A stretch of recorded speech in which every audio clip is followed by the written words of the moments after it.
All right, let's talk about something that trips a lot of us up in algebra: decimals. You know that feeling, right? You see an equation packed with decimal points and you just kind of sigh. Well, what if I told you there's a simple trick to make all those decimals just vanish? Today, that's exactly what we're going to do. I mean, who doesn't? The moment you see numbers like 0.25 or zero point 0.7, you just know it's going to be a bit of a headache. The arithmetic is slower, it's tedious, and it's so easy to make one tiny mistake that throws the whole thing off. Take a look at this equation. Yeah, it's solvable, but you've got to be careful with those decimals. It just feels messy.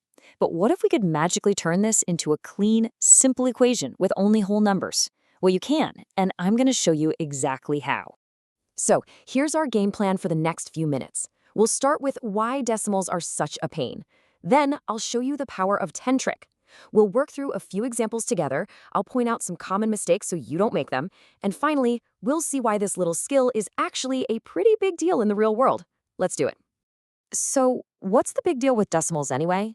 The bottom line is our brains are just not as fast with them. Adding, subtracting, multiplying, it's all way easier with whole numbers.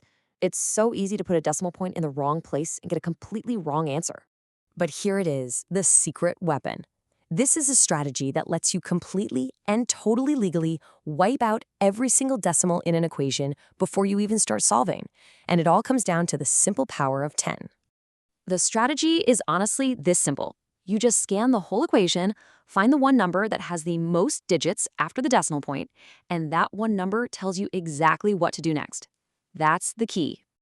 And this chart lays it out perfectly. If the longest decimal in your equation has one decimal place, you're going to multiply everything by 10. If it has 2 places, you multiply by 100. 3 places? You got it. Multiply by 1,000. It's a super simple pattern to follow. All right, enough theory. The absolute best way to get this is to just see it in action. We'll start with a nice, easy one and then level up from there. Okay, first up, 0.3x plus 1.2 equals 3.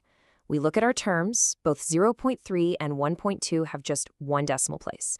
Easy, so our multiplier is 10. Now, we multiply times every single thing by 10. 0.3x becomes 3x. 1.2 becomes 12. And don't forget this part, the 3 becomes 30. All of a sudden, we're looking at 3x plus 12 equals 30. That's just a simple two-step equation, and we can quickly see that x equals 6. See? So much cleaner. Let's step it up a notch. How about this one? 0.25x minus 0.05 equals 0.7. Notice what's going on here. We've got a mix of terms with 2 decimal places and one with only 1. So what's the rule? This is the most important decision you'll make. We just look at each term. 0.25x, that's 2 decimal places.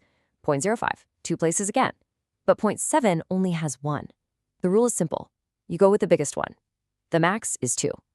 So our magic number for this entire equation is going to be 100. So we take that 100 and apply it everywhere. 100 times 0.25x gives us 25x. 100 times 0.05 is 5. And here's the key, 100 times 0.7 is 70, not 7. Our brand new equation is 25x minus 5 equals 70. And from there, it's smooth sailing. Add 5 to both sides, divide by 25, and you get your answer. X equals 3. Okay, final boss battle. What happens when you see something like this, with parentheses in the mix? It looks way more complicated, but I promise you, the main idea is exactly the same. First, we scan for the max number of decimal places. Everything here just has one place, so our multiplier is 10. Now, here's the trick with parentheses. You treat that whole thing as one term. You only multiply the number outside the parentheses. So 0.4x plus 5 becomes 4x plus 5. Then 1.2x becomes 12x, and 8.4 becomes 84. Now it's just a standard algebra problem. Distribute the 4, combine your x terms, and solve it out. The final answer, x equals 4. Now, this trick is amazing, but there are 2 little traps that people fall into all the time. But once you see them, they're super easy to avoid.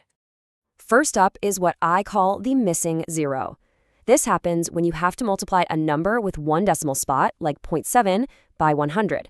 It's so tempting to just write 7, but remember, multiplying by 100 means you have to move that decimal point 2 spots to the right. That empty spot has to get filled with a 0, so the right answer is 70. And the second mistake is maybe the most common one of all. You forget to multiply every single term. Let's say you have 0.5x plus 1 equals 3. You decide to multiply by 10. You can't just change the 0.5x to 5x and the 3 to 30. You have to be fair to everybody. That whole number 1 also gets multiplied by 10 to become 10. Every single piece of the equation has to get scaled up. So you might be thinking, okay, that's a neat trick for my homework, but is this actually useful? The answer is a huge yes. This idea of scaling things up to get rid of decimals is something people do all the time. Seriously, this isn't just a classroom thing. This skill is absolutely essential in fields like chemistry when you're dealing with concentrations, and especially in finance when you're working with money and interest rates. Let's make it super clear with a money example. Imagine you're trying to figure out how many euros you can get for $330, and the exchange rate is $1.10 per euro. You'd set up an equation that looks like 1.10x equals 330. Now, to solve this without getting a headache, you just multiply the whole thing by 100 and check out what happens. 110x equals 33,000. All we've really done is change our units. Instead of thinking in dollars and cents, we're now working entirely in cents. It's the exact same problem, but now with much friendlier numbers. So let's wrap this up. The biggest thing to remember is that dealing with decimals in an equation is basically optional. You have the power to get rid of them. Just find the term with the most decimal places to pick your multiplier, hit every single term with it, and watch out for those two common mistakes. It's a skill that makes the math easier and, as we saw, actually shows up in the real world. And that leaves us with a final thought. This whole process was about taking a problem that looked messy and finding the simple, elegant solution hidden inside. It really makes you wonder, right? What other things in math, or even in life, look complicated on the surface, but are actually pretty simple once you find the right trick?